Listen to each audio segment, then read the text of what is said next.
competition, but they never get into any of us on the resources. Yeah, no, if you win, you get $30 Korean vouchers. Huh?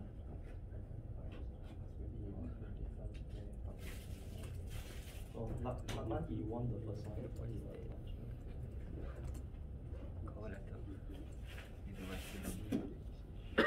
Aiyo, then how do you this kind of exchange? It looks quite fun, but like to do it like week 10 to week 12, yeah, like this sort of thing.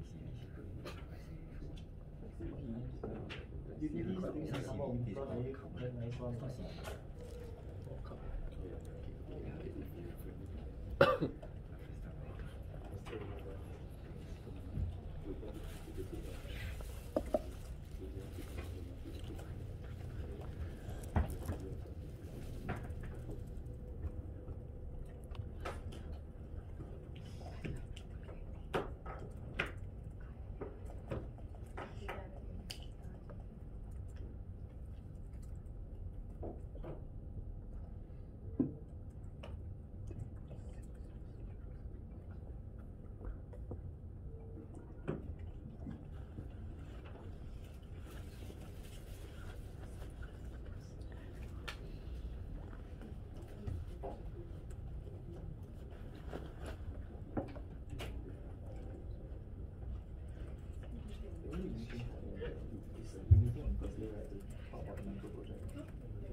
He finds stuff to do.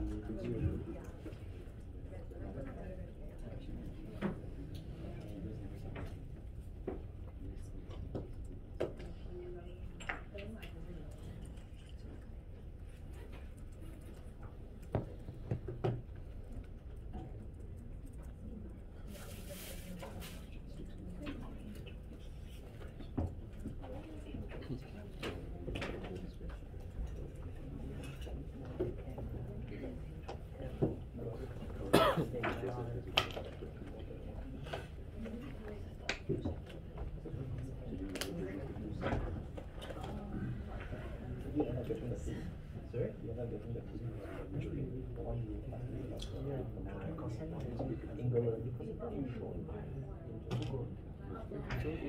The one you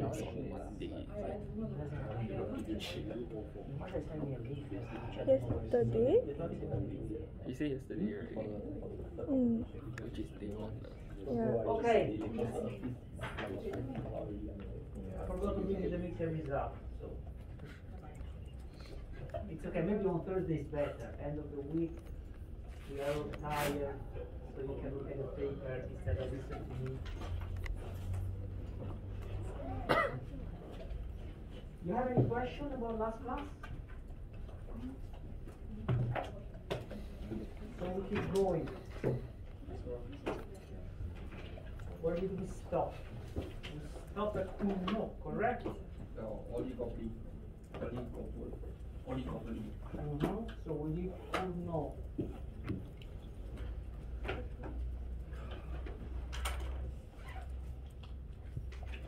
Let's see what is next in line. I think it's Bertrand.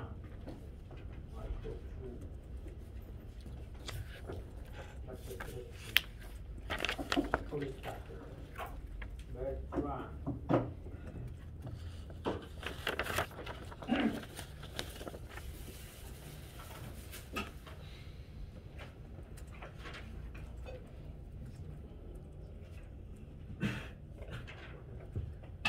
So you guys have been given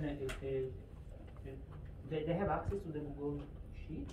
So you have access to a Google Sheet where you basically form your groups, right? If you can now add to the group composition the topic you're working on. So I have an understanding what's happening, at least in terms of the idea. It's also good so others know who's working on what. Okay.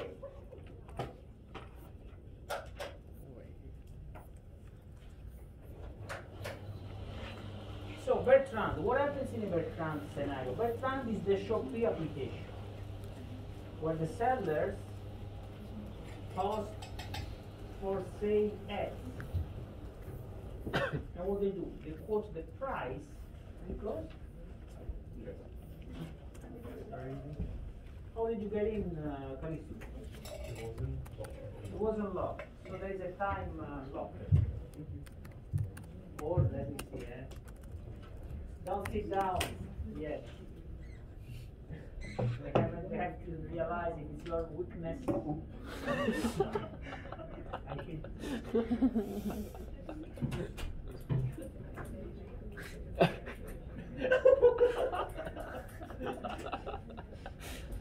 I look weak, but Sorry, bro. I look strong, but very cute. okay. So, where was I? When I use a lot of power, then my brain. Yeah, so today we look at the scenario, yes, the shop piece. So what are you are selling identical objects and you set the price. And so what happens in the shopping case? People look at the same item, which one what they're going to buy? The cheaper one, okay? And sometimes you learn that the cheaper one where? At the end, when I pay, so someone might list a lower price, but they have the higher shipping fees and the total is bigger. So you go back, you try another one. Okay? But notwithstanding this, you go for the cheaper. And this is exactly the Bertrand scenario. Two firms selling identical objects, simultaneously announcing price. Okay. Easy case. Marginal cost is constant, is equal across the duopolies.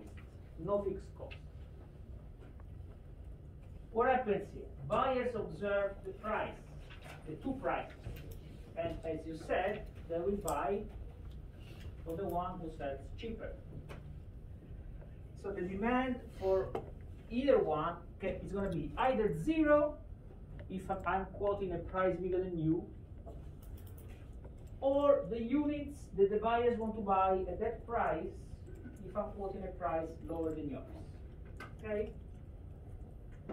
What happens if we sell it and quote the same price? Buyers are indifferent. Okay? So that we evenly split their total purchase, the quantity that they want to buy at the price, between me and you. Okay?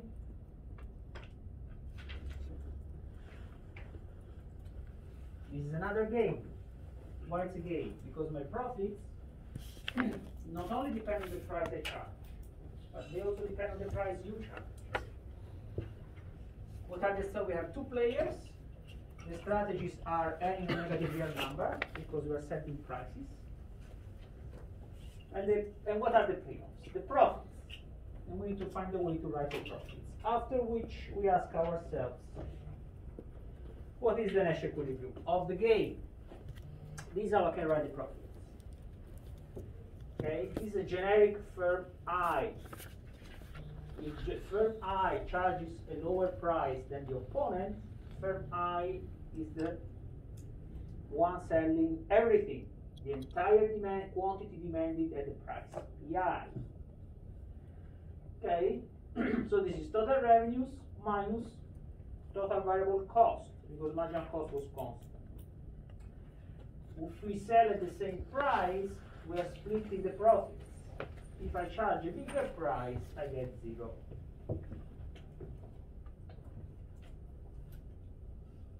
Make sense? Find the Nash equilibrium. P1 and P2.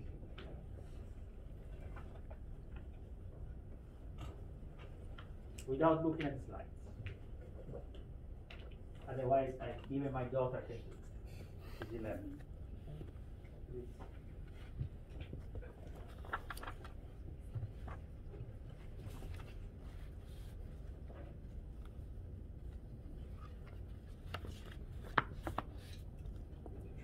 Guess and verify. this is my advice. Follow the guess and verify approach.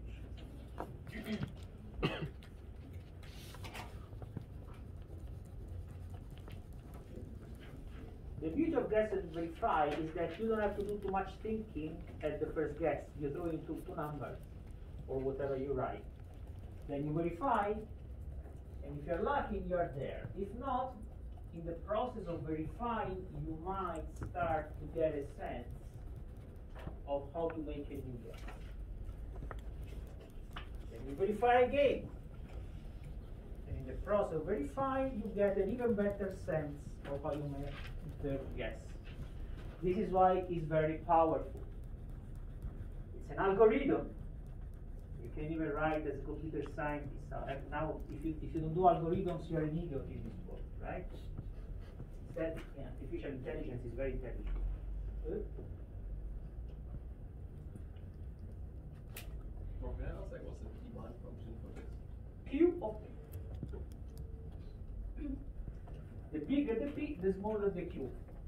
Now, for you, you say, oh, that's the, what kind of answer is that? Throw it yourself, write it, and guess and verify. And then see if you can generalize your findings.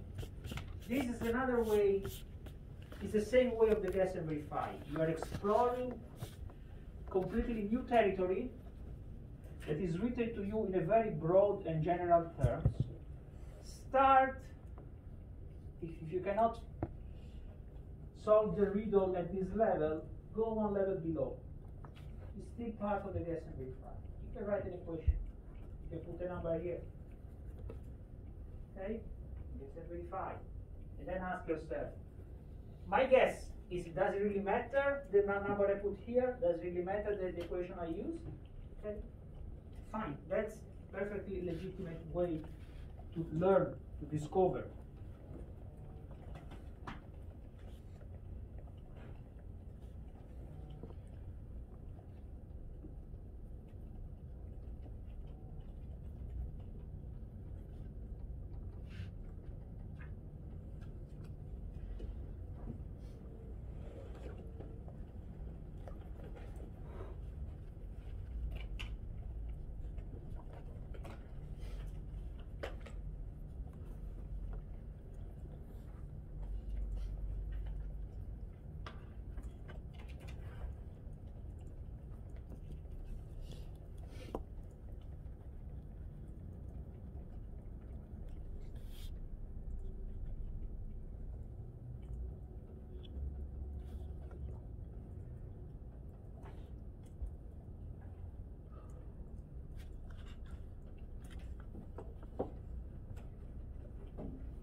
Marginal cost.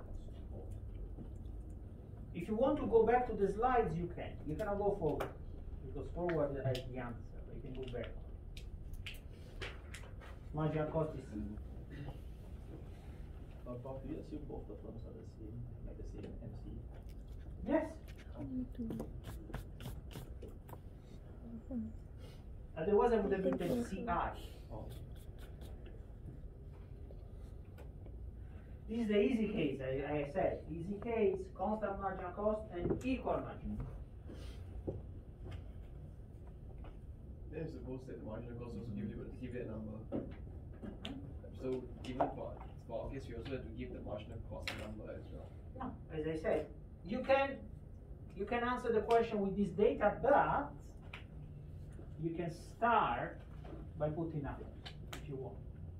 Explore and then see whether the results you find depend on the number. They don't, otherwise I would have not asked you the question in this general. 4.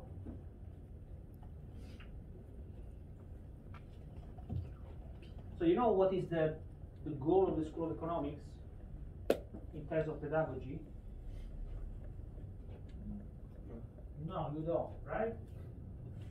Because you never come to my talk when you were applying for a seminar, and I was telling you what is economics. Sure. Have you? You haven't. The days are gone when someone says, I listened to your talk and now I'm here. And if I go to NUS, they say, I listened to your talk and so I'm at NUS. The goal is to train you to think like an economist, which means we want you to learn a way of looking at problems. We don't want you to learn a bunch of formulas that you can apply, JC style. We want you to learn how to think through problems. That's why I teach this way. Instead of throwing you a list of results, cheat sheet, right? Why should I remember these things? The cheat sheet, that's it.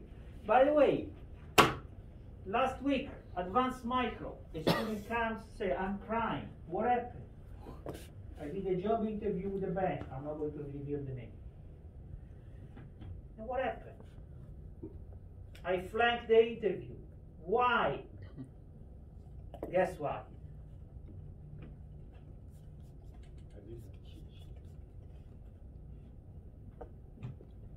Closer. They asked me to price options in my head.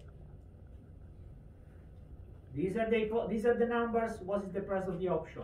The interest rate goes up 10%. What is the new price of the option? Sounds familiar? Huh? Exactly. Calculator prof, calculator prof. The people have spoken. That was the landmark for me. I've been at SMU since 2004, so 18 years. I gave up on the calculator after 18 years of fun. Wow. Now you go with your bank interviews, and you remember. Okay, I give up because I'm the only one. If I talk to my colleagues, no one. Poor kids, they need a calculator. Okay, let's go back to Bertrand. Probably the same based on math, right? It's made based on Nash equilibrium. I wouldn't say math. The math here is embarrassing. It's basic. Okay, based on my attempt to understand the problem. Yes. I think though the price is related, the profit maximization is independent for each of the firm. Therefore, they just choose a price. It's not. There is no dominant strategy. Your answer is equivalent to say each firm has a dominant strategy. And I tell you, no. You have a contingent strategy. What is your best price? Marginal less than the other. You sell at 10? How below can I go to 10? I become a monopolist. I sell everything. Share in the market, my profits go down. Okay? If I can price slightly at 199, 1099, every time I see these prices, I laugh. But I also think about Bertrand. Give me 11, 1099. What do I do 1 cent? What do I put the 1 cent? In Italy, they will tell you what to put it, but I cannot say in the class. Okay? So, you try to go as little as below, but then do you want to be the one that is left out of the market? No, so you go 1 cent below your opponent. Where this race to the bottom ends, marginal cost. The Nash equilibrium, the unique Nash equilibrium, is when both firms charge marginal cost. Zero profits. Perfect competition. 2 firms is enough.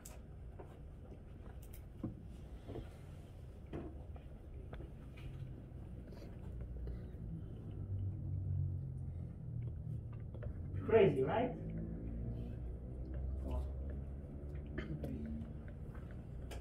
Maybe you can go to Shopee and spend 1 afternoon or 2 afternoons, pick an item and see if there is price dispersion or not.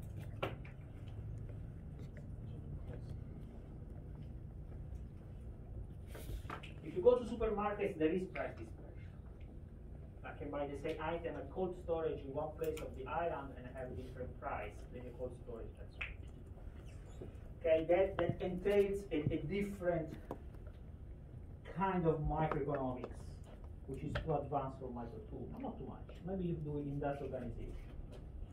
But Shopee seems like an easier way. Yeah? You decide to, you pick an item of your choice, you search, and you compare.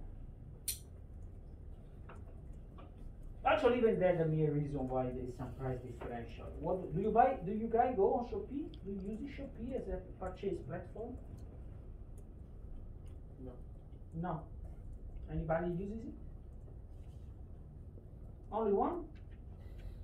Two?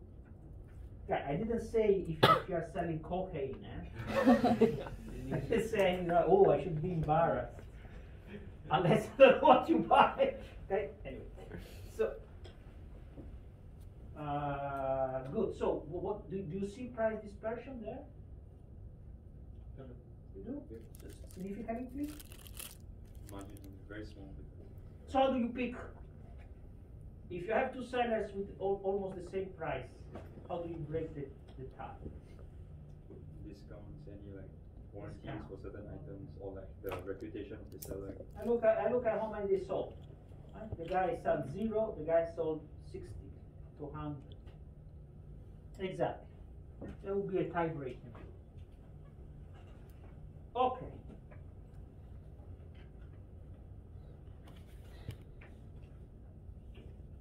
Now here there is, I think I uploaded it, the graphs, but the idea you can visually see. Oh. Yes. So if the firm selling a homogeneous product The same, exactly the same. Yes. with the same marginal cost and the same demand, technically, if I'm from I and then I'm from J, I wouldn't, because I know both of us are the same, right? Simultaneously, because we're both entering the market, it's just saying that J is a clone of I. Mm-hmm. So therefore I can just use my own, just see the market based on my own. I don't, it doesn't really depend on what price he sets. No, it does. I mean, if the Your best price depends on what the other is doing. but that's the sequential, but with simultaneous. Yeah, but when you do best response analysis, you ask yourself, if my other player does this choice, what is the best? I can choose. So even if it's simultaneous, you go through this thought process in your head.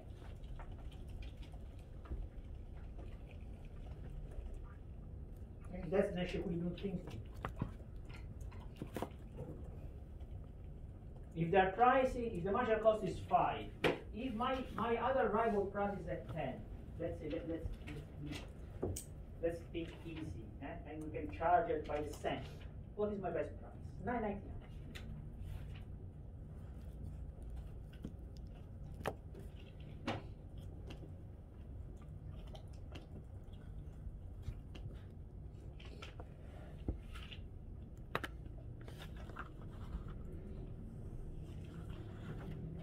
Okay, so demand is, let's say, 100 minus P. P can change by 1 cent increments or decrements.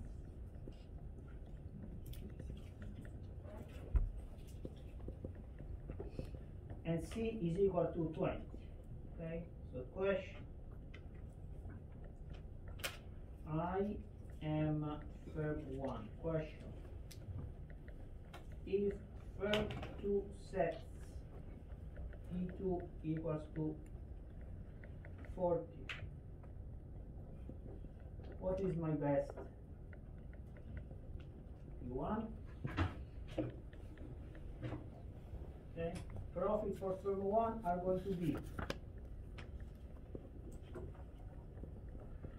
P1 minus 20 times 100 minus P1 if P1 is less than 40. P1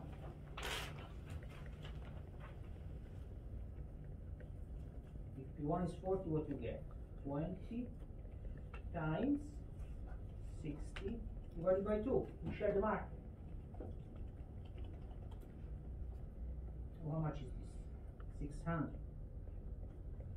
0 if P1 is bigger than 40. So let's just plot this equation here.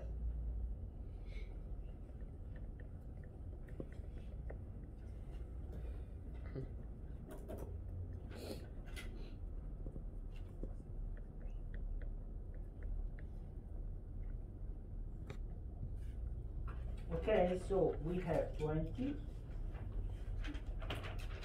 100,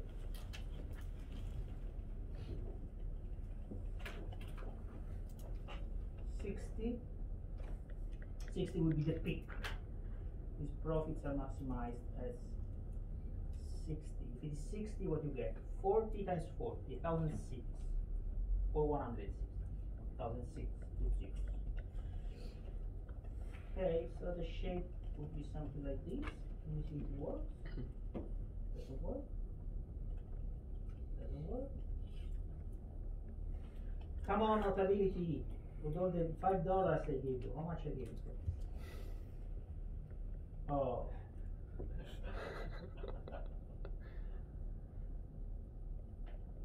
Voila.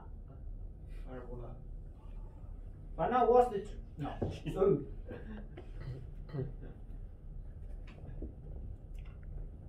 Very good. What's the catch? The catch is my opponent is choosing 40, so it's here, Mike. Right? So my two profits are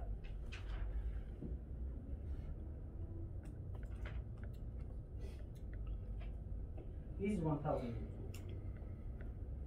But then I get half if I match my opponent price. So my profits are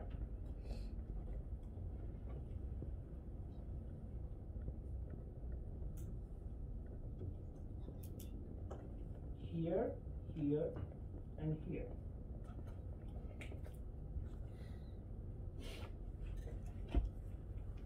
If I am below 40, my profits follow the monopolist because I'm the only one selling. If I match, I jump here, we split. If I go above, 0. So you know, I go marginally below 40, I make more profit than if I match. And so what is my best price? $39.99.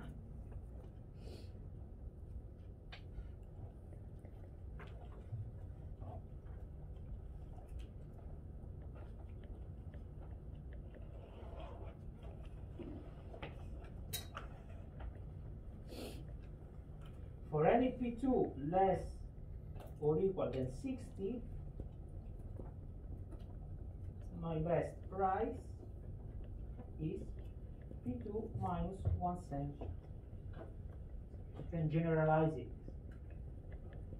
Okay, I'm going fast. You may try 2 different prices, 3 different prices. Why do I put 60? Because 60 is the monopoly price. The price that the monopolist will choose. So if my opponent charges even more, what is my best price? If my opponent charges 70, what is my best price? It's not $69.99, it's 60. Okay? So I'm building my best response this way. 1 cent less than you if you're charging 60 or less. 60 if you're charging more than 60. This is a scam. Are you getting out of scam calls? Hello? This is the Ministry of Health.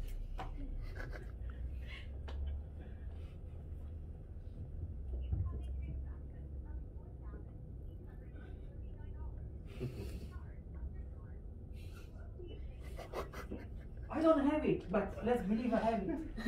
No.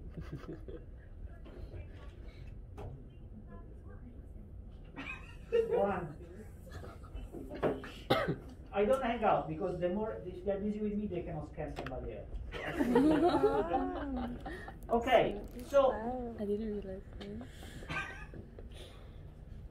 because they go 2 or 3 rounds, right? I'm not paying for the phone. I'm saving somebody else's life. Okay. So where were we? You monopoly price.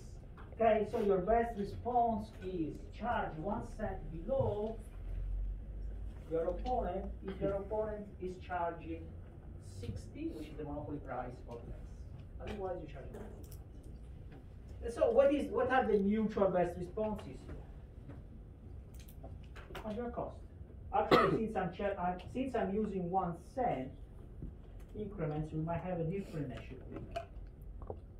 We'll have two.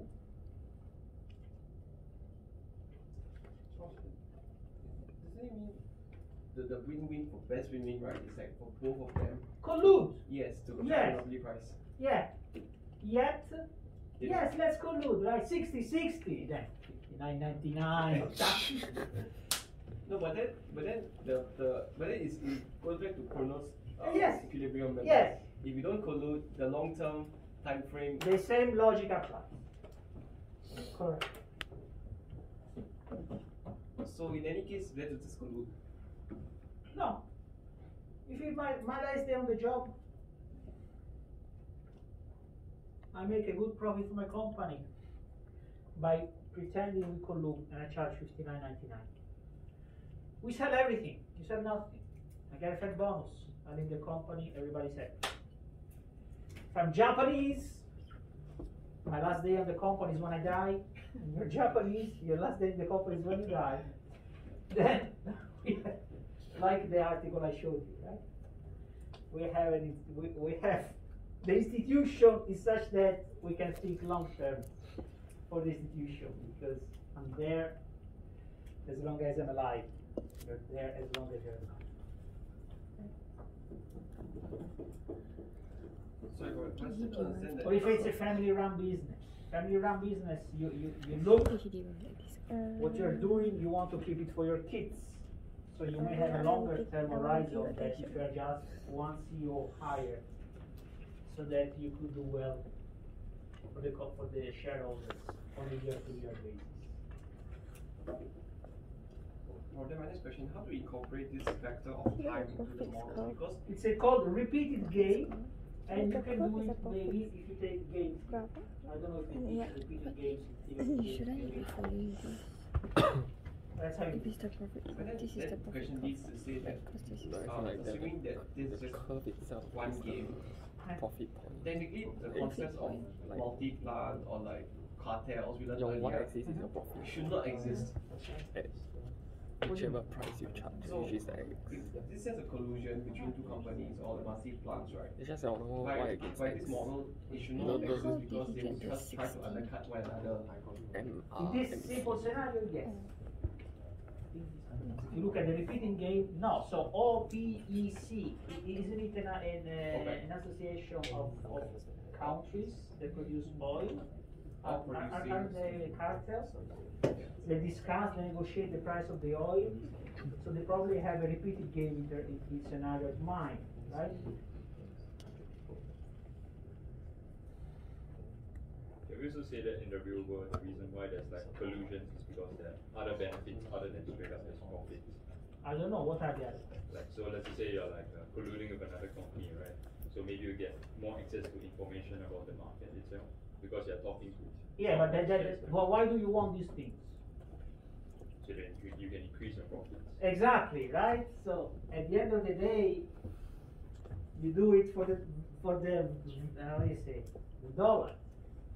But then there's another argument of the natural monopoly saying that it goes beyond profit, that the MC of combined is lesser than the MC of the sum of each individual things. Therefore, it's not really profit motivated in that sense. Or it is. Yeah, It's average total cost decreasing, economies of scale. It is. okay. Yeah, we just capital labor. Okay.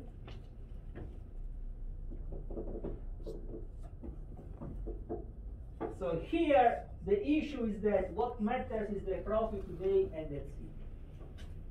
The collusion to arise, what has to matter is the stream of profits over time. Okay? Excellent. Other questions?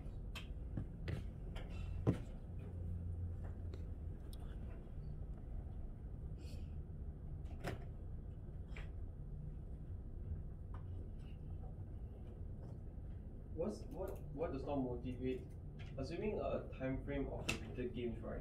What does not motivate a firm to undercut below marginal cost to capture all of market share? Nothing. Grab did it. Usually it's a law that motivates them not to do it. An anti-competition, a pro-competition law. If there is no such a law, Amazon did it, Grab did it? When Grab was giving almost free rides to people, $1 is Islam wide. Is it?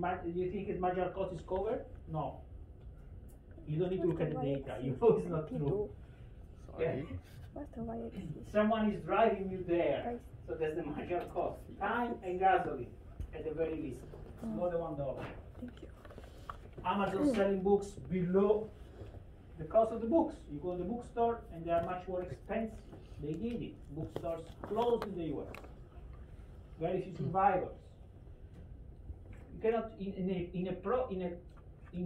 the competition law is properly written, you cannot do it because you're killing the competition. You're not the best. You're just the one with the strongest army. The shareholders are pumping money, so if you go and support losses over time until you gain market share, now you become a monopolist. Okay? Next question. But you guys like this topic, you trade in that organization. Why are there two Nash equilibrium? Let's see. Okay? Let's see. I'm pretty sure 2020 is the only one. 20 plus 1, 20 plus 1. $20, 1 cent, $20, 1 cent. If Very it's fast. 20.01, right, wouldn't either company have an incentive to deviate? And how much you get? Zero. Yeah, it's still zero. No, 20.01, you don't get zero. You get what? You probably 0.05 get very cents, small something, number. but it's positive. Right, but These are the So you don't gain from deviating. best. oh, It's like the first price This option. is It's the like, same, it's the if same you logic. assume you can collude lah, but there's always Okay. incentive to So deviate. here, check, test, guess and verify. $20.01. $20.01 Nash equilibrium, when you can only lower prices by 1 cent difference, or increase by 1 cent increment. Check.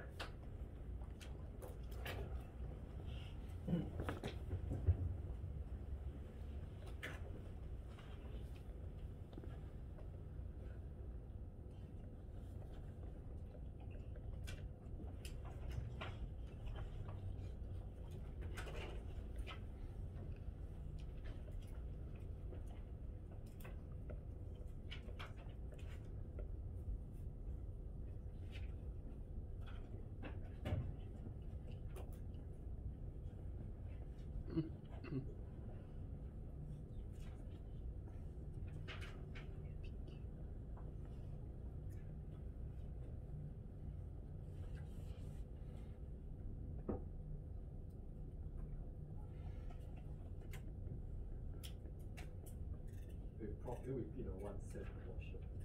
Like the Yeah, you can, if you want to check deviation, you are charging 20.1 cent. The lowest you can go is 20 or 19.99. You cannot go 20.05 cents. So from 20.1, the lowest, the maximum lowest price you can charge is 20.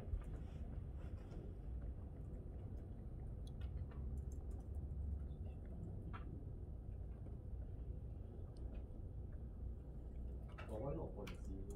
Because that's, I said, I gave you the rules that you can charge prices by increment of 1 cent.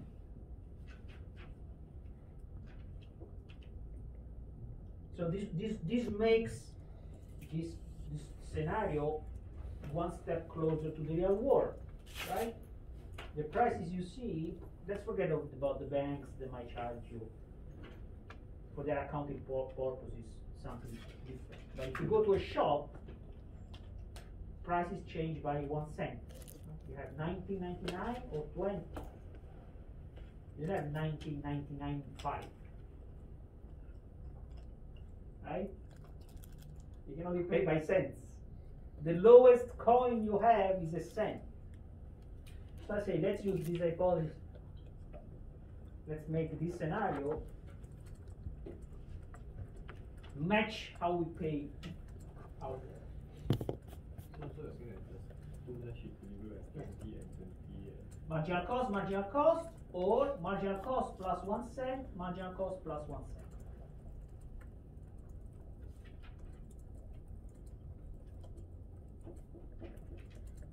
And if you look at it, and for me, the price differential is irrelevant. My wife might disagree. When she sees 19.99, she says, "Oh, it's $19." I say, "No, maybe 20." No, it's $19. Not 20. Yeah, so we disagree on magnitudes.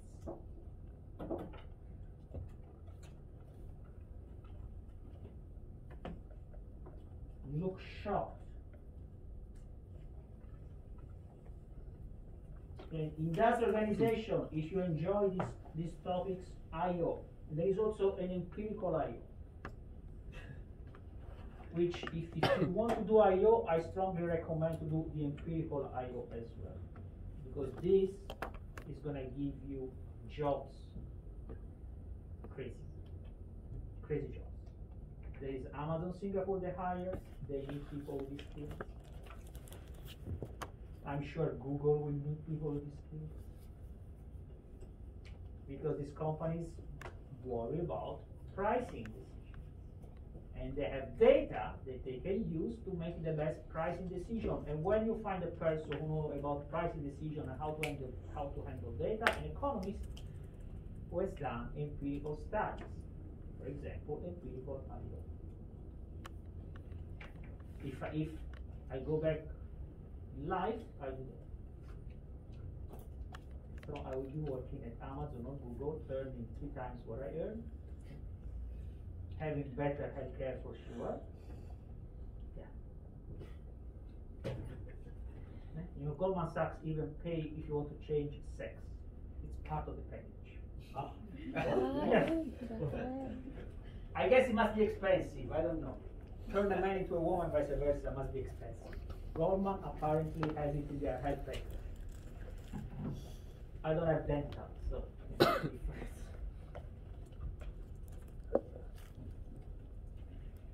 Okay, enough silly, but it's true. I'm serious. If you like this topic, I/O and empirical I/O are a very strong combination for your jobs prospect.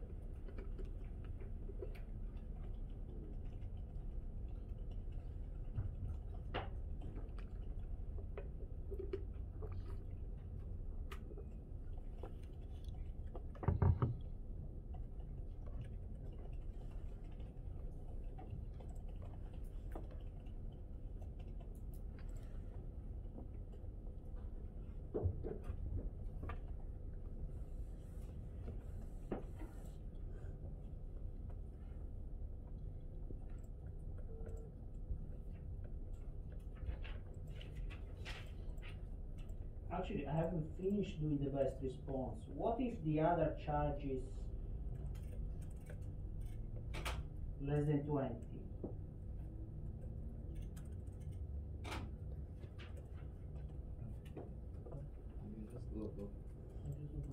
Correct.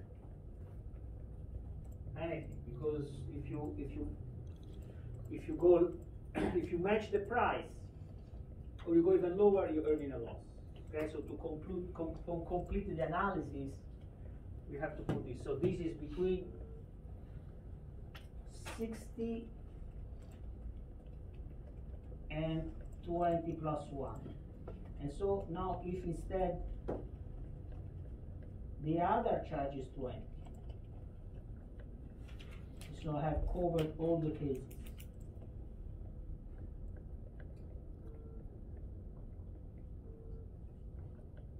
$20 or more.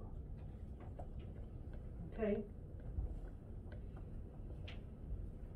So we went through the best response analysis, which is the most complex way. Guess and verify would be much easier. But now that you have done the best response for 1, best response for 2 is identical. You just change the 1 into 2 and the 2 into 1.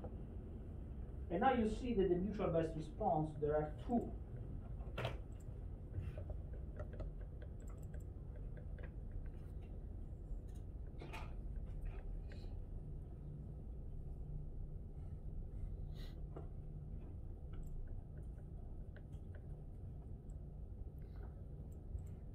Ah, by the way, she's taking advanced micro. I didn't lie, right? The students had that. Otherwise, it seems like I'm making up stories to support my points. Sorry, just a quick point, right? For the Yeah. first one, you need to add a 20 constraint there. Say it again? For the first line of the best response, you need to add 20 in front, right? 20.1. For the 20.1.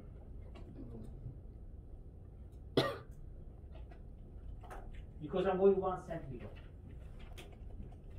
So if you charge 20.1, anything between 20.1 or 60, I go 1 cent below. Actually, no, 20.2. Yeah. 20.2. Isn't it 20.02? Yeah, 20.02, correct. And so,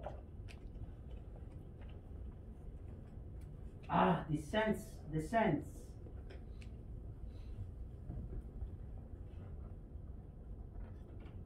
Okay. Well, I don't get it. Why, if the second person charges marginal cost, you can charge your marginal cost. I do what I want. I'm not selling. What's the problem? You go on Shopee, there are people that for some Seiko watch, for example, they charge you $3,000. When, if you know, it costs 200. I don't know what they are doing. Like the last Maybe they time. wrote, they mistyped, but I will definitely not buy from them. Okay, they do it. No, I mean Like like, 20.01, then profit, it's the last or line even now. I viewpoint, would charge right? 20.01. My competitor is only 20. And then because of the over last this one, line. same market Yeah. demand. Why in the world would I want to only charge below 20? What the hell? Also, You must get zero profits no matter what. If I charge 20, I get zero profits. Oh, If I okay. charge more, I get zero profits. When you build your best response, you are looking at the choices that give you the best profits given what the other is doing. For sure you don't want to charge less, Okay. because then you will make it negative.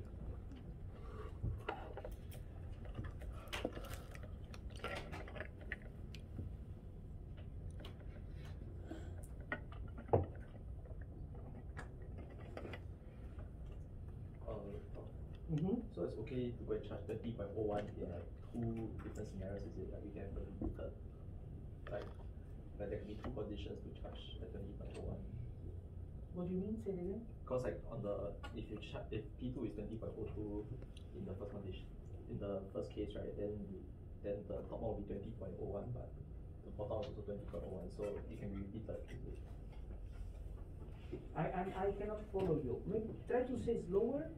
Okay, in the first case, Yes. if P2 is 20.02, then your best response will be to charge 20.01 on the Yes. first line. So we can have two different. Now you understood. Yes. Okay. Your best response is not injective. In fact, it's not even a function. No. Okay. It's not even a function. It's a correspondence. Because here, my best price is many. It's not unique, right?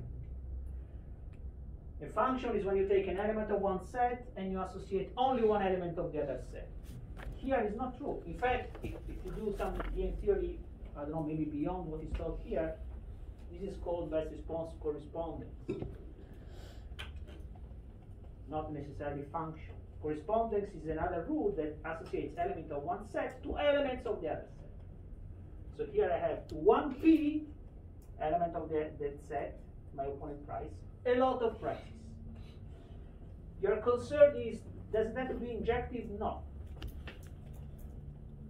I can have different prices of the other for which my best price is the same. In fact, if you have a dominant strategy, what you have? Best response is constant. Whatever you do, my best price is this number. Okay?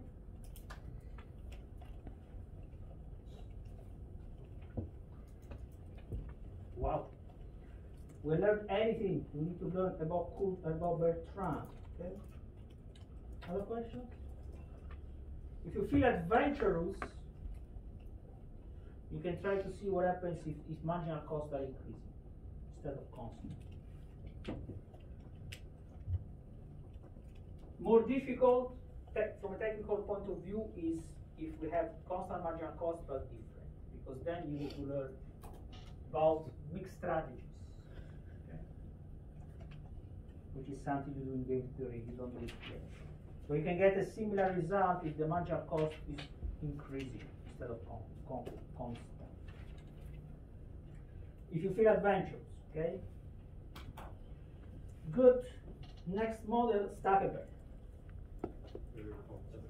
Yes. So is it right to say that two firms will be locked in 20 and 20.01?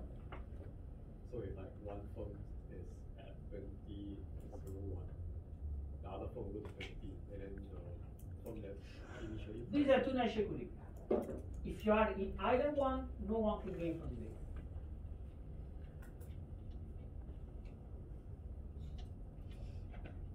By definition of Nash equilibrium. Can I do better here? What are my profits? Can someone tell me the profits if we charge 20.01? Please. 8.003. For You already divided by 2.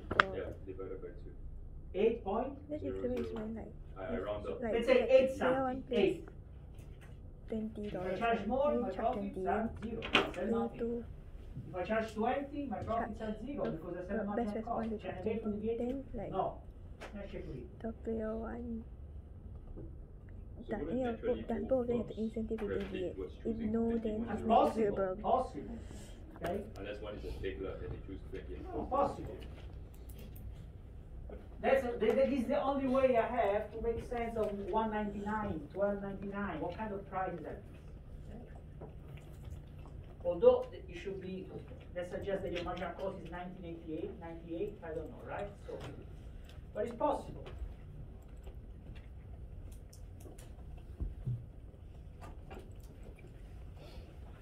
Maybe a psychologist will tell you why they do these prices. Have you done any psychology class? I have a diploma in psychology. Do you explain the 1999? No? Something about it being like psychologically like So it's like 19, like my wife Right. says, whereas you Yeah. say, no, it's nice 20, right? Basically, Eh? yeah. You feel like in the 19th they say 20. I gave a mathematical proof to her. The 19.9 periodic is exactly 20. So I said the difference between that 1999 is marginal, but no, $19. Okay? This point 999 equals to 1. Correct. 0.9 periodic is 1. How is that possible? Am I? You can try. No, I mean, I saw that proof once, but that doesn't make sense in real life. I don't know, I'm not an expert in real numbers. Okay, other questions about Bertrand? Then what would pivot one Nash equilibrium to the other? I don't know. There is a maybe focal points. Schelling would say focal points. Oh, this here is all. Okay. Otherwise, from a game theoretic point of view, there is nothing much against them. They are equally possible. But it makes sense to gravitate towards 20.01 for both forms. Profits of 8 is definitely better than profits of 0, and it's for both. So yes, this would be the Pareto dominance criterion.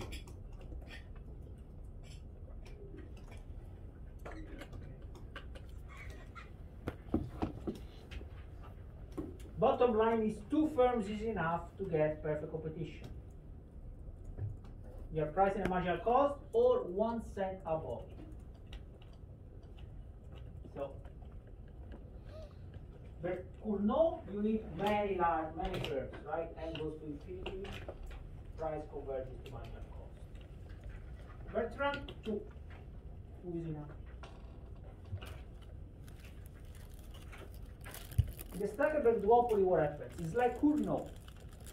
We choose quantities, not price anymore. But now we take terms. There is a leader and there is a follower.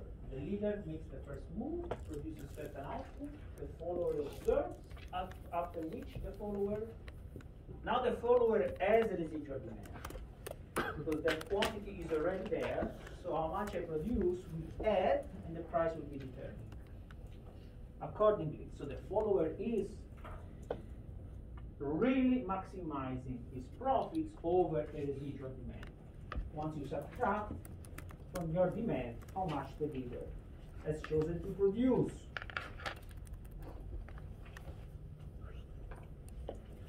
So what is the strategy for the leader?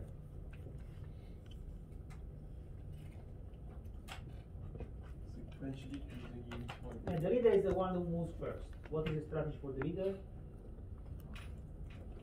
To produce more. What are the strategies? What is the definition of strategies? The options, to tell me the options available. Your answer suggests you are telling me the best strategy. No. What are the options available for the leader? Quantity, which is Q1 or Q2. any non-negative real number. Done. How about the follower? What is the strategy for a follower?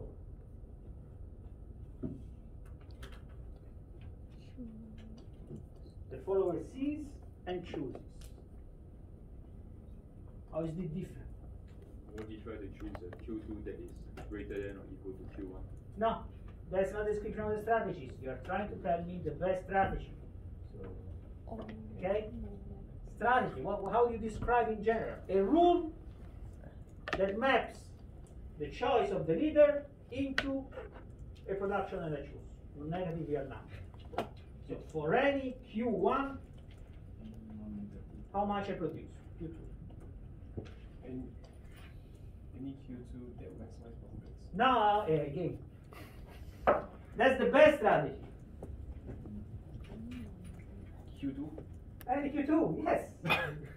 Options. You are jumping into the best option, right? That will be the rollback equilibrium strategy. Yeah. Okay? The rollback equilibrium strategy is for any Q1, the best Q2. We already seen this. We gave it a name. The best Q2 for any Q1. We saw it in Cournot. What was the name? Nandini. What was the name? Huh? I thought you were about to say it. No.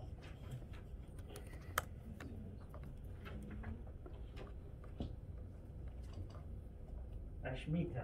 You have done game theory, right? You confessed. I put you in 2 rooms. Confess who's doing game theory. I do that. You're doing it, right? Okay. So, what is the name of the strategy?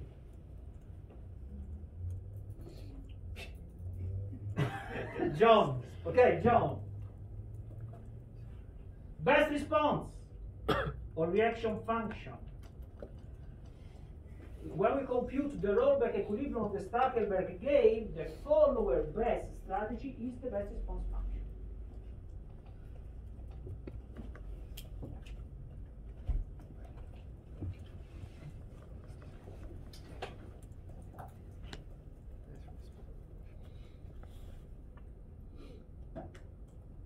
What does player 1 do? What does player 1 do? Anticipate that the follower is going to choose the quantity that maximizes the follower's profits given Q1. So now we have a rule that maps Q2 to Q1. I can use that rule, put it to leader profits, which now are only a function of Q1, and maximize these profits. This means doing backward induction in this world. My profits depend on Q2 because Q2 affects the price, but I know that Q2 is optimally chosen after observing Q1. So Q2 is a certain function of Q1, the best response. So I can now replace Q2 with the best response function, and everything now is a function of Q1, which I'm going to maximize, and that's what the leader chooses.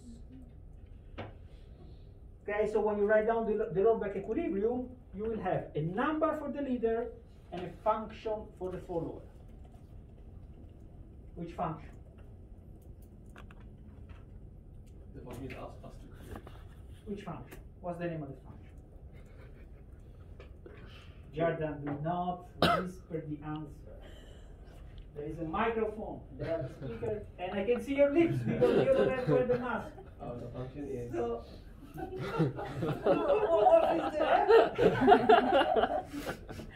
Best response, guys, best response. I mean, we see three concepts in this class. I'm Italian, pasta. This is the pasta class. Throughout the semester, you see pasta with different recipes, but it's always pasta. That's what microeconomics is, 2 or 3 concepts. If I were to say all pasta is the same, would you get offended? Huh? If I were to say all pasta is the same, would you get offended? It's okay, yeah, I won't. I went through much worse offenses in my life as a kid. Pasta is what they say, it doesn't really meet the bar. Okay. Okay. I told you I grew up in a tough neighborhood, so pasta is on the street. It's like, oh, we are best friends. Yeah?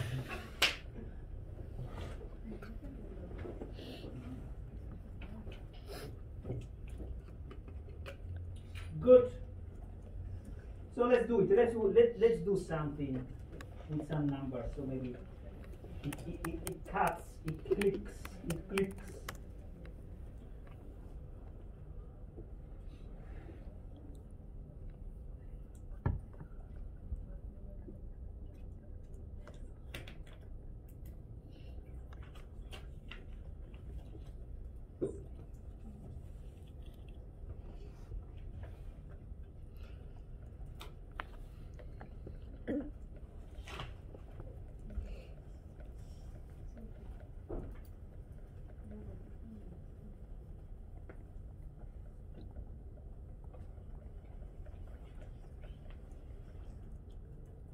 Okay, so let's put in practice what I just did. What time is class over? 1:30. Okay.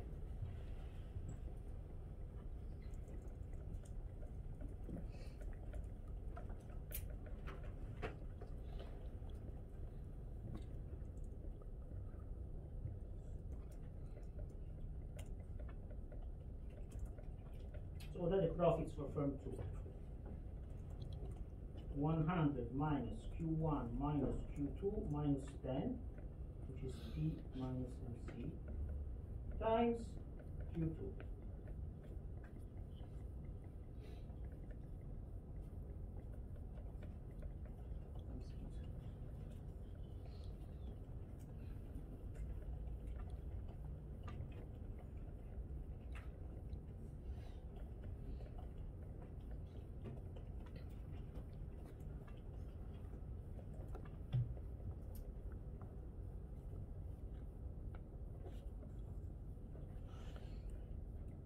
Is actually irrelevant, okay? Because we're doing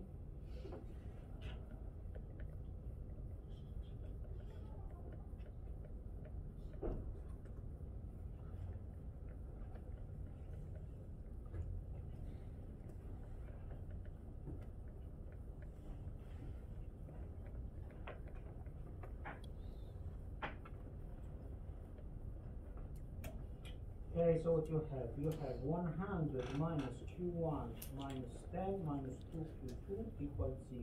Q2 is 90 minus Q1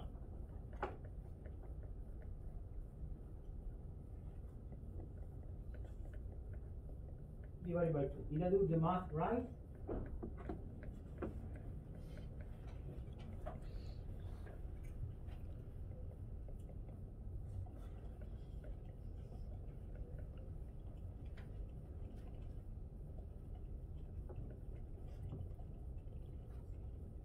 Is the aircon working? I'm starting to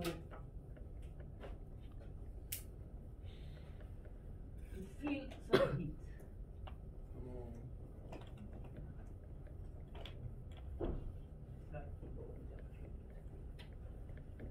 Okay, so the leader profits are what? 100 minus Q2 minus Q1 minus 10 times Q1. But BUT, the leader anticipates Q2 is 90 minus Q1 over 2.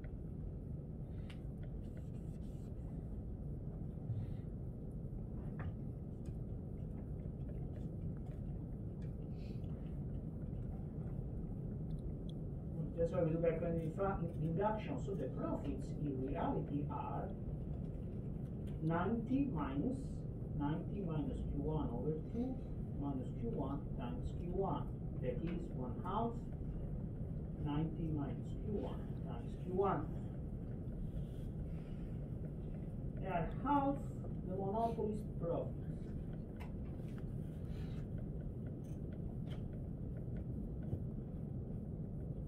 Is this a general rule? I don't know. Anytime I use linear, I get this.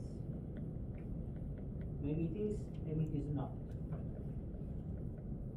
So the leader maximizes profit spread to Q1 equal 45.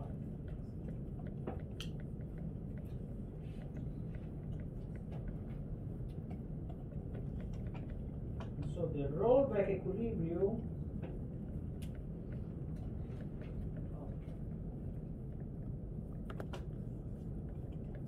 what happened?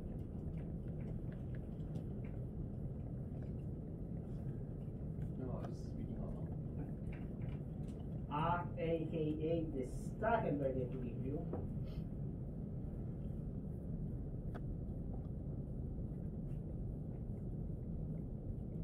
is what? 45, 90 minus Q1 over 2. Strategy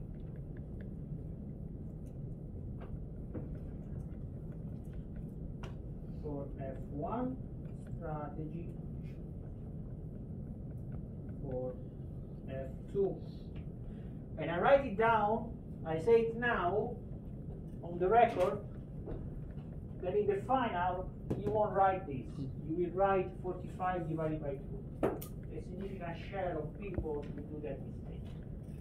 Because in the midterm, not too big, but some people make mistakes I said you should not make in the lecture. No, I predict. Then when you write the answer, you will write 45. That's wrong. Because 45 over 2 is not a strategy unless you mean 45 divided by 2 for all Q1 Doppler strategy, which would be wrong either way. Now, is there an advantage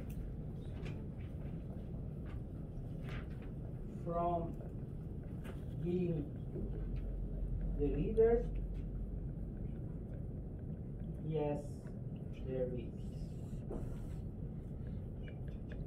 Stackenberg is a game that has a first mover advantage. Why do I write this sentence? Because it's not true that you always want to be the first. Quickly, a game where you don't want to be the first. If is in the game where played sequentially. Exactly, right? You don't want to be the first. So it's not written in the stone that moving first is best. Even in the real world, we see scenarios. So the point here, let me take a step back. Now, we're seeing Cournot and Stackenberg. The two models differ because in one case, the choice are done simultaneously, in one case, the choice are done sequentially. In the real world, these games are not necessarily taken as given. You, the decision maker, may decide the game. It's not written in the stone that you have to choose simultaneously. I may be choose first, or maybe choosing first. You may decide. In a kind of war of attrition, the chicken game. In the chicken game, if you realize you are playing a chicken game, you want to go first. You want to change the game from simultaneous to sequential, because if you go first, you end up choosing the best of the two machines, the one that you like most. Okay? So again, it can happen that you realize you are in a context that is strategic in nature, but you can still choose how you want to play it, simultaneous or sequential. If it's Stackenberg, you want to be the first mover. Being the first mover is not universally a winning strategy. We're seeing one. Real life. Google Glass. Have you heard of Google Glass? What happened to Google Glass? Nothing, right? They were the first to do it. It didn't happen. Let's see. If in 5 years they come back, maybe being the first was successful. If in 5 years Samsung does it, being the first was not successful. Okay? So sometimes you are the first, and it's not optimal because there is some learning to do by doing, and that learning can also be taken from others. They learn from your, and they can do even better.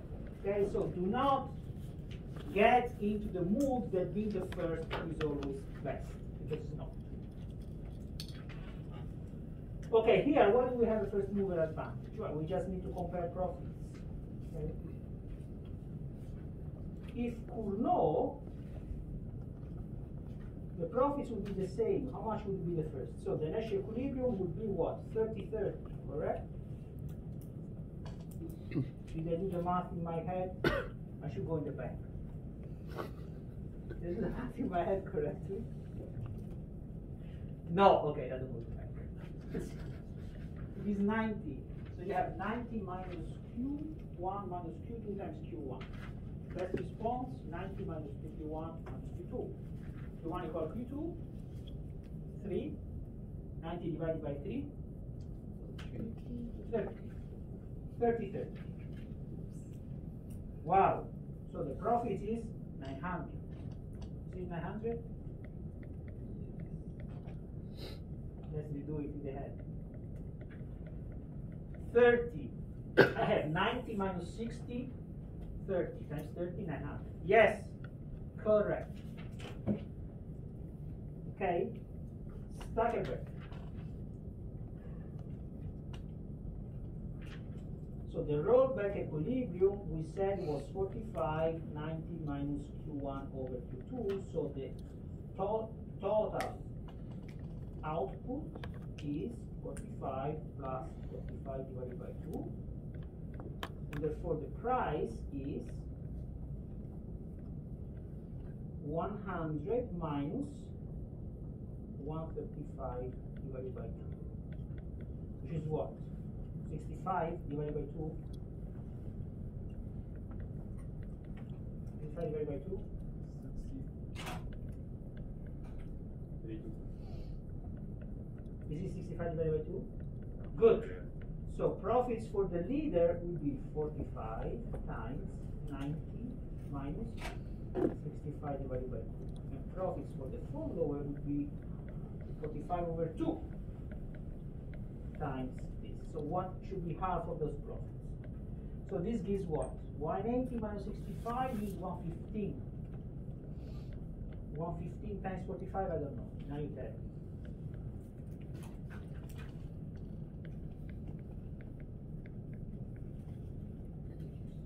Calculate. And it says being right. 18-year battle lost. 2,500. 87.5. For one, huh? Yeah, high one. So it's way more than 900, right? So let's say it's bigger than 2,000. How about the follower? It's gonna less. It should be earning less than 900.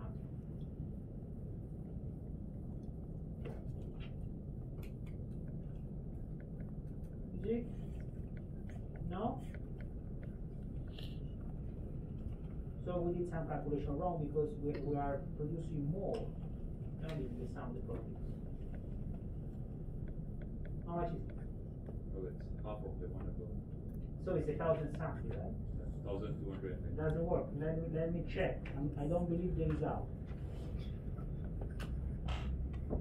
90 minus Q1 divided by 2. Yes, that's correct. 45 is correct, right? 45 is the monopoly. 90 minus Q1 and Q1 0 and 90 with 45. Ah, P1 is a half of it. It doesn't matter. Wait, how does those two? Eh?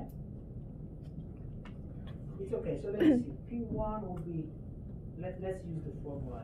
So it's 1/2 times times 45 squared. The profits for firm 2. What is 45 squared?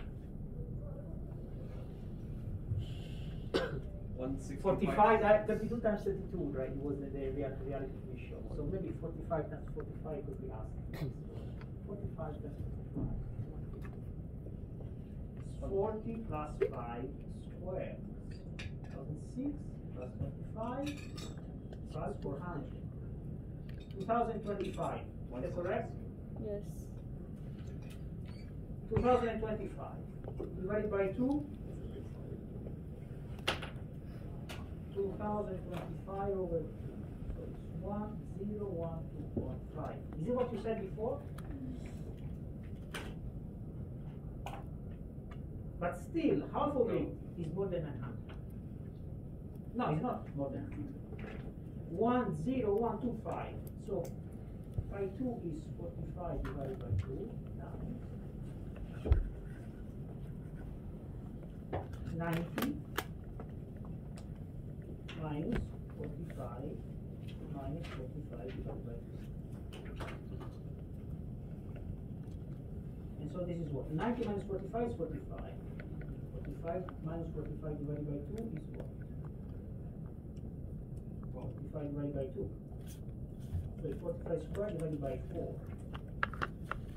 Which is half of the other one. Exactly, now it makes sense. So it's 500 something. Okay, you can check the math at home. So there is an advantage. There is an advantage not just because you earn more than your opponent, but because you earn even more than if we're making the choice simultaneously. So going from simultaneous to sequential, I make more profits. If I move first. If I move second, I earn less profits.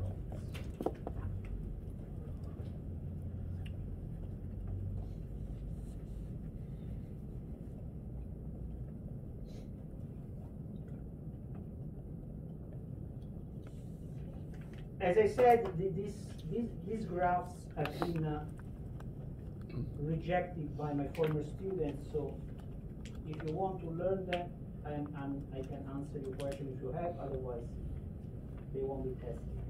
So you can stop here. Next week we do dominant thermal and what remains What's the answer for of this the second bracket?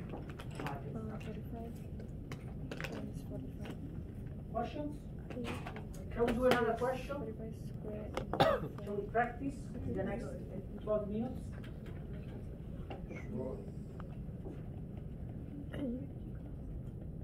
Yeah, so enthusiastic, eh?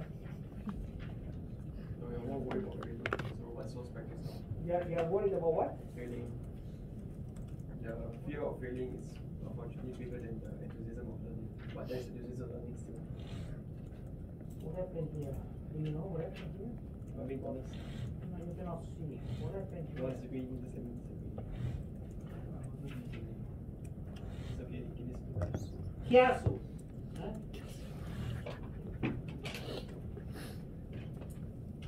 What is that? Oh, okay. Isn't it the kiasu? Fear of faith? Yeah. Born and raised in Singapore. And I was also born here. But this is school. You should have learned where to fail in school. Where do you learn? I don't know why are these schools so different. So the school is supposed to train you for life, right? Then you want to learn how to fail, how to stand up after failure.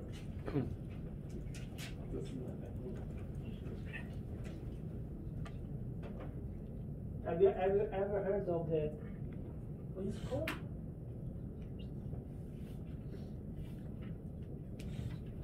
Failure is the first step before failure. No, the fuck up nights.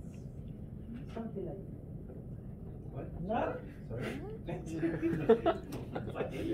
Why is it called like that? So it's basically is actually now is an organization that organizes talks. So they gather around CEOs of companies, not Masilanti. Okay, so the Microsoft CEO, the Google CEO, maybe regional if they do it in Europe. And each person has to say, okay, this was my fuck up choice I made, and they describe it. That was how this is why it was wrong. This is what happened, and this is how I learned from it. Okay? It's quite a success. They give free beers, so it becomes a sort of a party where people can have fun, but also learn from leaders. Again, not from Massilandi. They can learn the mistakes they made on their job, why that was turned out to be a mistake, how they could have done it better. There's a Singapore chapter. Huh? There's a Singapore chapter. There is? Yeah, there is. Anything planning? It's on September. Oh, the next last one was September 28th. Yeah, we're gonna do that. Yeah.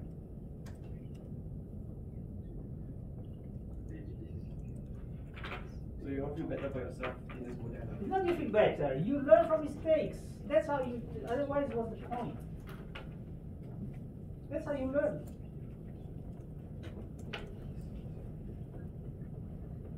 Watch your children when you have how they try to walk. They will fall. Whatever they say, no, tuition, how to walk. No, they try. They fall and then they learn. That's it. Of course, you don't want them to break their head. So, anxious. Oh, is everything right? But that's fine. But that's learning, okay, guys? I know that you all get always A's, so you get the I don't know. Okay. Now let's try. So can you give me some numbers? We try practice.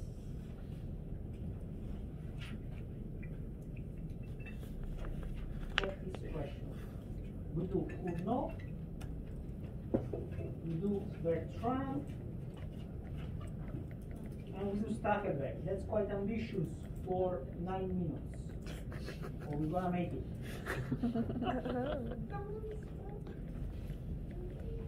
So P equals, and we already done it.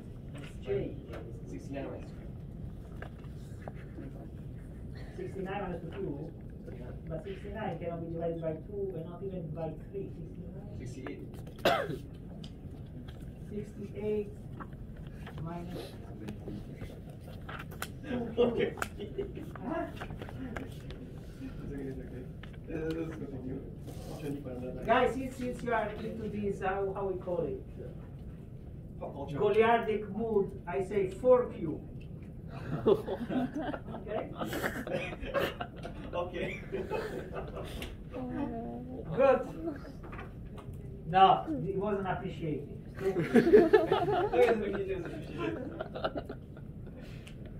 thank you. It took me 3 years to realize this. After in one class, I had all the students laughing in the entire session. Say, what is wrong here? Then I said it out loud. I said, oh, okay. Okay. Marginal cost. 10.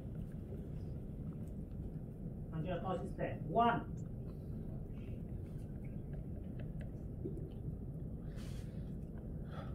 Uno.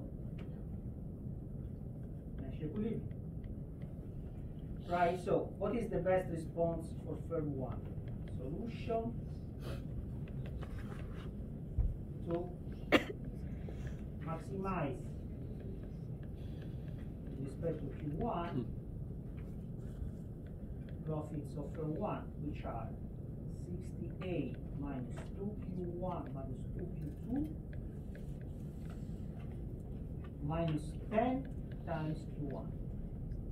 Price. This is the marginal cost. We take the first order conditions, that is 58. We have 58 minus 4 times Q1 minus 2 Q2 equal to 0. And this implicitly defines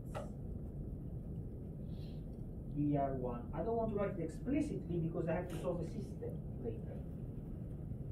BR2 computed in the same way.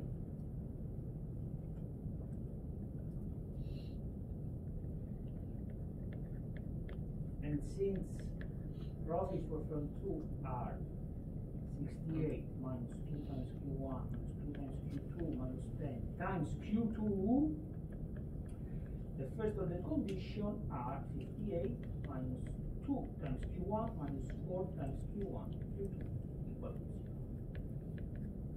1 and 2. So the Nash equilibrium is the solution to this one.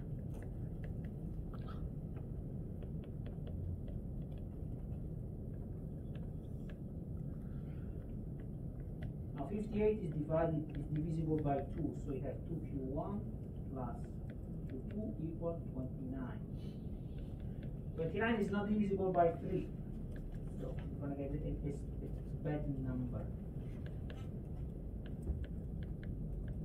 Q1 equal Q2, Q is the solution.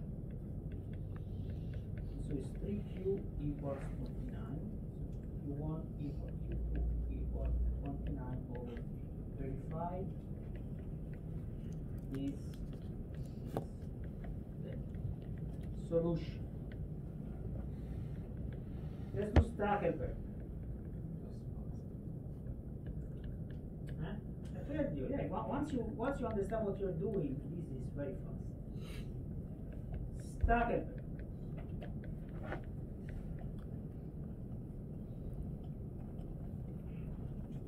Roll back it.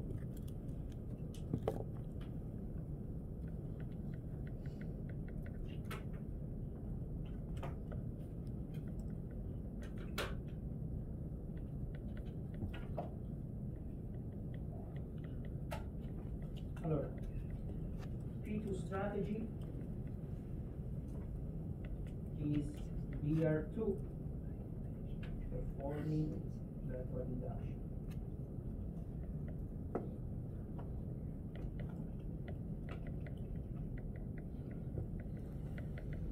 So Q1 is obtained as the solution to maximize Q1 times what was it? 58 minus 2Q1 minus 2Q2. 2 times what is Q2? BR2.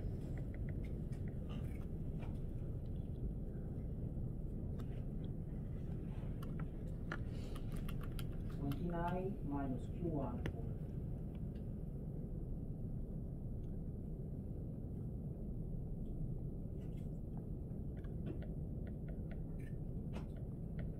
excellent. So what you have? Q1 times 58 minus 29 minus 3Q1. So you have Q1 times 29 minus 3. I hope I did the math right. So take the first of the conditions, and you have 29 minus 6Q1 equals 0. So Q1 equals 29 over 6. So the rollback equilibrium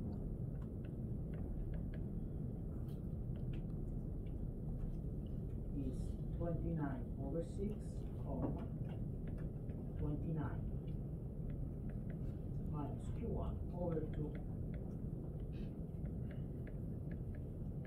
Bro. Yes. Scroll up. It's not 3Q one there. I think it's negative 2Q and you plus 2Q. That's correct. So it's minus 2 minus 3. It's just minus 1. Minus 1. Minus 2. Would be minus. Minus Q1. Yeah, minus 2. That's not 2 or 3. Because it's like 2 minus 1, yes.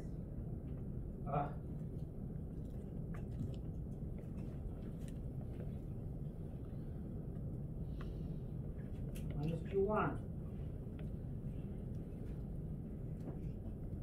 29 minus 2 if you want. So 29 over 2. Yeah, that makes sense, right? Now that makes a lot of sense.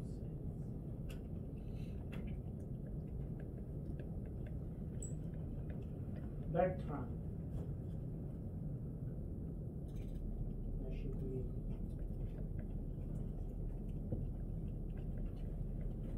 10, 25.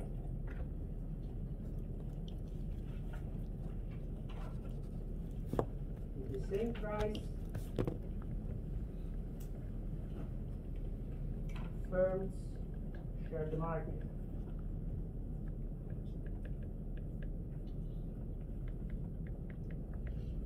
And earn 1/2 monopolies, profits with Q equal 68. Hold on. Therefore, Q is 68 minus P over 2, correct? So it's 32 minus P.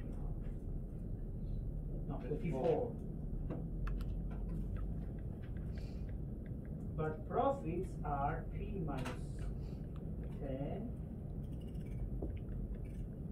times 34 over 2. So that equals 0 and P equals 0. If firm 1 charges less, firm 1 sells the entire market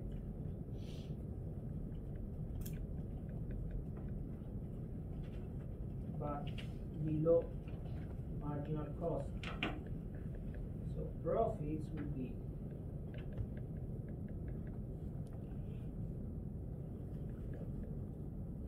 this was what? 68 minus P. P less than 10, profits less than 0, no gain. If firm 1 charges more, firm 1 sells nothing, therefore firm 1 earns nothing, therefore profits 0, like at 10, 10, no gain from deviating. Analysis for firm 2 is identical.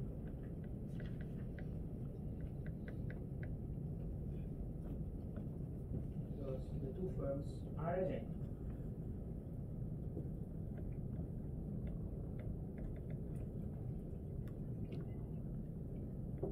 Conclusion 10, 10. Mention. That's it.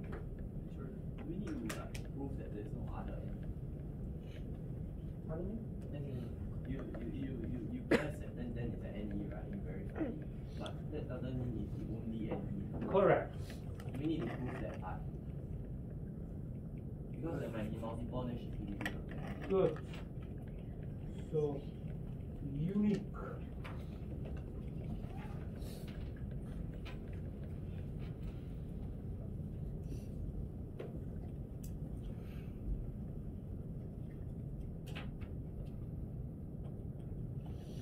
Think about it. That depends on the strategy, right?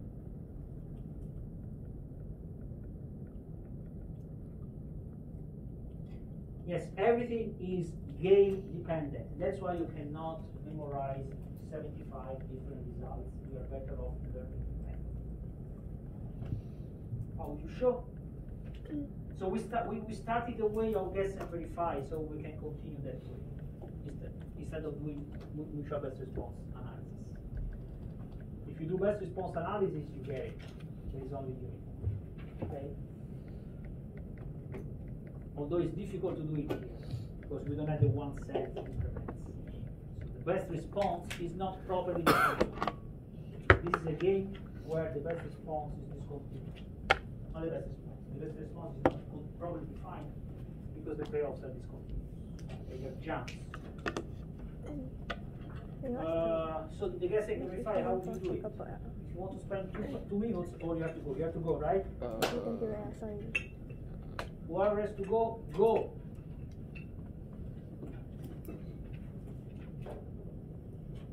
You're not moving. You, me, in the room. Because you will go first. Everything is locked. Now I go, I try it, I cannot escape. Okay. So how would you do it? You have to start guessing, right? So if there is another one, can you have an Nash equilibrium? You need to try to guess the feature of the Nash equilibrium. Number 1. Can we have a Nash equilibrium where firms charge different prices?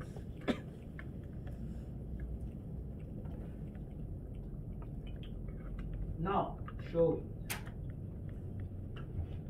2. So, at the Nash equilibrium, we must have P1 equal to 2 for P. Can there be one Nash equilibrium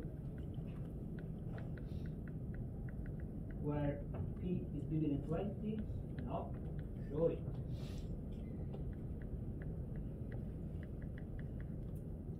Can there be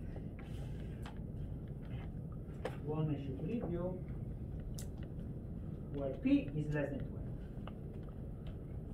20? No. Show it. So this will be one way. Okay. First, we try to identify what must happen in Nash equilibrium. You cannot be charging different prices. If you're charging different prices,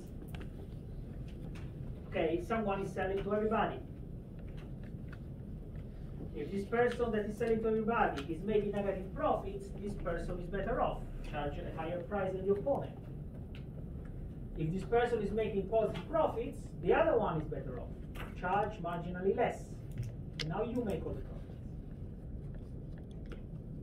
Good, done. So it cannot be different, it must be equal. If you are bigger than 20, charge marginally less, you sell the entire market, and you make all profits. Done. Less than 20, charge more. Because less than 20, I'm making a loss. I charge more, I make 0 profits. Done. Make sense?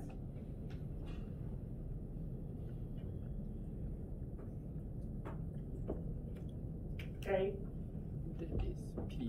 Now, these things you will not memorize. The only way you can understand is by practicing. Not with the goal of memorizing, but with the goal of understanding what's going on. And this requires time? Yes. But it's time well spent. Because, again, all microeconomics is the same path. So you can take it forward in any other class you learn about micro. Okay? See you Thursday.